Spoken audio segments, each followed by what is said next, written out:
Hello everyone, this is Tom Fox. I'm the Compliance Evangelist, and I'd like to welcome you to June's podcast series on 1 month to better investigations and internal reportings. So what do you do when the call, the email, or the personal tip comes into your office where an employee reports suspicious activity somewhere literally across the globe? That activity might well turn into a Foreign Corrupt Practices Act issue for your company. In today's climate, it can turn into issues under lots of different anti-corruption jurisdictions. The Brazilian Clean Companies Act, the UK Bribery Act, or even domestic anti-corruption laws, such as brought GSK to bear in China.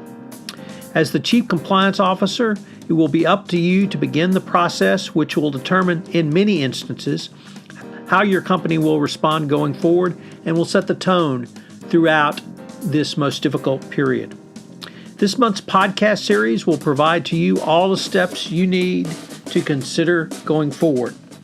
I'm going to take a look at independent versus in-house investigations, investigation protocols, the different resources that a compliance practitioner may bring to bear in an investigation, such as internal audit, IT, and legal. And I'll take a look at special issues such as privilege, Upjohn and Miranda warnings, data privacy, and of course, the Yates memo and its effect. I think you will learn a lot this month if you follow this podcast series. This is Tom Fox. Thank you very much for listening to the June podcast series.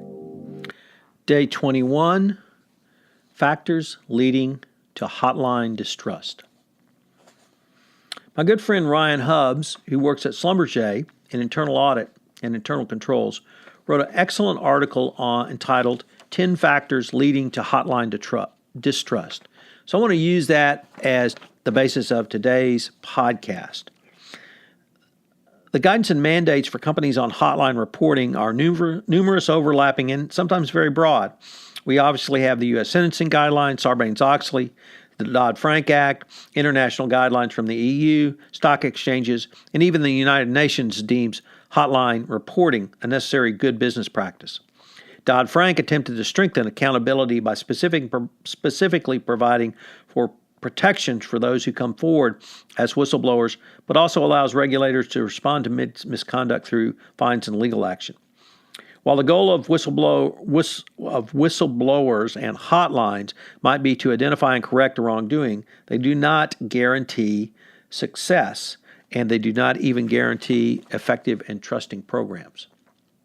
Trust is the primary factor as to whether an employee will come forward with a concern.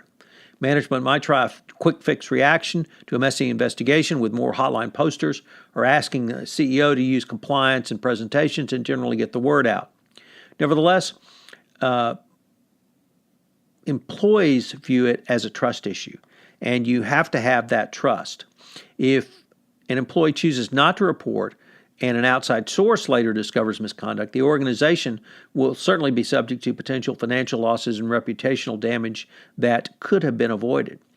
If the employee does report, but the culture of trust is lacking, or they face retaliation up to and including termination, then you have a disgruntled employee who's most likely going to go to the Securities and Exchange Commission.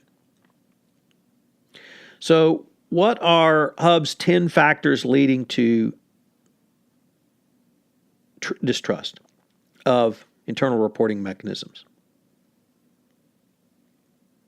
Number one, employees don't understand the system. So some of the questions employees might ask is, who answers the hotline number? Will they know that I filed a hotline complaint if I do so anonymously? Will they tell my boss that I've reported a concern? Where does my complaint go and who reviews it? These are just some of the questions that employees might have. Doubt and uncertainty can impede an employee's decision to report a concern. The more important an organization, the more information an organization can share about the program to increase its transparency, the more likely the employee is to come forward. Number two, inadequate resources and poor program design.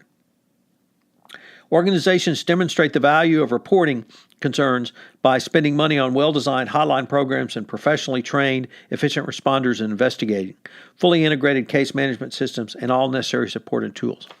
Anything less will engender employee mistrust. Number 3, lack of personalization of an employee's concerns. Reporting a concern can be a very personal experience for an employee. The whistleblower might be a victim. They may have witnessed significant wrongdoing or taking a personal chance by coming forward and doing the right thing. So if an employee only hears a recorded message or an automated response, in other words, press 1 for someone to talk to, on the first call, they may view the entire program as machine-like and indifferent.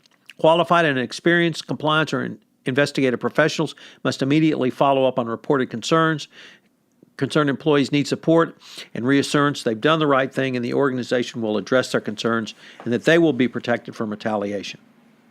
An organization can achieve this through a code of conduct that articulates the expectations of behavior, including compliance and ethics policies that clearly communicate anti-retaliation commitments. Number 4, improper handling and lack of training.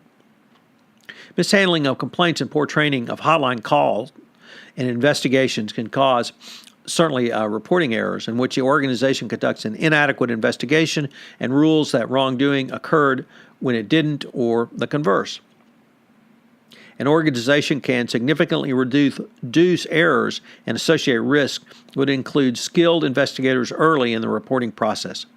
Employees who've experienced mishandled complaints might share their dissatisfaction with colleagues, and that can certainly destroy hotline morale. Number 5, management involved in the hotline. Because local frontline management are rarely trained as investigators, they shouldn't help determine if an employee concern has merit, is factual, or warrants a full-fledged investigation. Local management may be the problem, or at the very least, might be complicit in allowing concerns to go forward or unaddressed. Local HR professionals might also appear to employees that be closely aligned with management. They also might be inadequately trained and show bias or favoritism. To ensure transparency and objectivity, often when it's effective to use a third-party administrator for your hotline. At the point when concern becomes part of an investigation, the organization can involve management, including internal audit, compliance, legal, and HR, depending on the type of complaint. Number 6, too many reporting mechanisms. Hotline should be the primary entry point for all concerns regardless of who reports or how organizations identify them. Unfortunately, organizations want to ease the process to encourage also have things such as emails, web portals, writing in person. These can require companies to struggle with to determine who owns the proactive and reactive assessments of reporting and responses. Confusion can reign, causing a lack of trust in a proactive anti-corruption program for management and employees. Many organizations offer reporting mechanisms just beyond the centralized hotline, but you should have a professionalized, centralized, clearly articulated program that helps streamline reporting, increase communication and awareness, and decrease confusion to help build trust. 7, too much emphasis on credible complaints. Employees who file fictitious or malicious complaints against organizations and colleagues to fend off pending terminations or to get others into trouble or retaliate for some perceived personal slight. Unfortunately, hotline workers have to respond to such complaints. Some organizations attempt to reduce meritless complaints by communicating that employees should only report credible or good faith complaints. Other organizations might go a step further by saying that employees could be subject to disciplinary action for filing complaints that aren't credible. However, tactics like these, regardless of the level of trust, might dissuade employees from reporting any concerns. Credible and good faith are subjective terms that management might evaluate. Number 8, obstacles of negative instances and retaliation.